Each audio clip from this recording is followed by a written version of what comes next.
Gouvernement. La parole est à Monsieur Yves Nicolin. Merci, Monsieur le Président. Monsieur le Premier ministre, il est intéressant de relire les vœux du président Hollande aux Français pour 2013 afin d'éclairer la sincérité de ses vœux pour 2014. Pour 2013, le président promettait le rétablissement des comptes publics, un pacte de compétitivité pour les entreprises et l'inversion à la fin 2013 de la courbe du chômage. Vous avez échoué sur tous ces sujets. Le déficit. En 2013, vous vous étiez engagé à ramener le déficit à 3% du PIB. Ce sera 4,1 malgré 50 milliards d'impôts nouveaux votés par votre majorité. Du jamais vu. Le président Hollande a sur ce premier point trompé les Français. Le pacte de compétitivité ensuite, c'est un flop retentissant qui oblige le président à promettre un nouveau pacte pour 2014. Après le pacte de compétitivité version 2013, voici celui de responsabilité avec les entreprises pour 2014. Quelle fuite en avant! Sur ce second point, votre gouvernement trompe une nouvelle fois les Français. Le seul point positif des vœux du président aura été sa prise de conscience tardive du ras-le-bol fiscal qu'il impose à notre pays depuis 18 mois. Mais quelle crédibilité donner à cette prise de conscience? C'est un président dépassé par les événements qui improvise à 20 h le 31 décembre une promesse de baisse de la pression fiscale, car à 0 h 1 minute le 1er janvier, votre gouvernement engage, lui, le prélèvement de 12 milliards supplémentaires sur les ménages de France. Hausse de la TVA, hier combattue, des cotisations retraite et de l'impôt sur le revenu.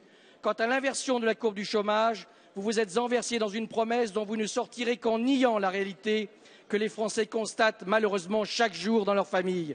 Alors, Monsieur le Premier ministre, quand allez-vous sortir de votre déni de réalité et avouer aux Français votre échec? La parole est à Monsieur le Premier ministre. Oui, merci, Monsieur le Président. Mesdames, Messieurs les députés, Monsieur le député Nicolin, vous avez à juste titre parlé de crédibilité. Je pense que vous faisiez allusion à l'opposition qui est bien incapable de faire la moindre proposition.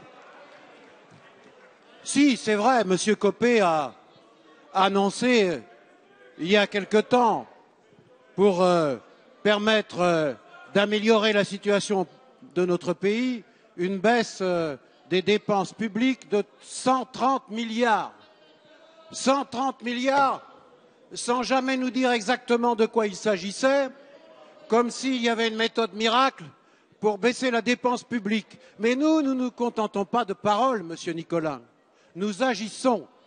Et je vous renvoie, puisque vous semblez découvrir des choses nouvelles, je vous renvoie à ma déclaration de politique générale de juillet 2012.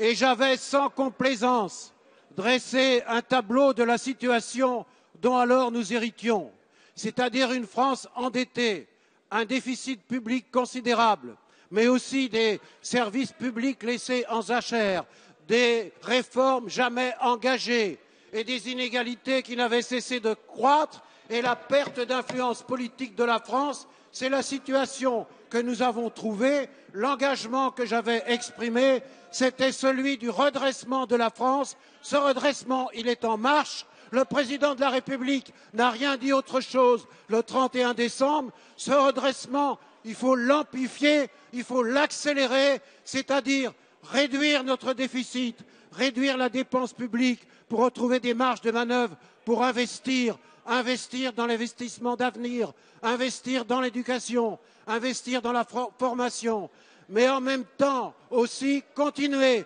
et réussir la bataille de la croissance et de l'emploi en France et en Europe.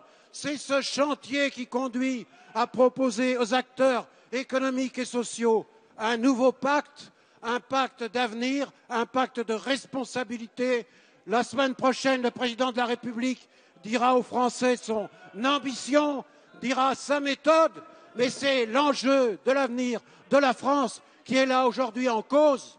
Vous pouvez faire tous les Hollande bashing que vous voulez, vous pouvez faire tous les héros bashing que vous voulez, mais il y a un bashing que je n'accepte pas, c'est celui de la France. Et j'aimerais que de temps en temps, mesdames et messieurs les députés de la droite ultra-conservatrice, vous ayez un petit peu l'envie de défendre notre pays et dire que la France, ce n'est pas le problème, la France, c'est la solution, et la solution, c'est de réformer notre modèle social et républicain, non pas pour le détruire, mais pour lui donner un avenir.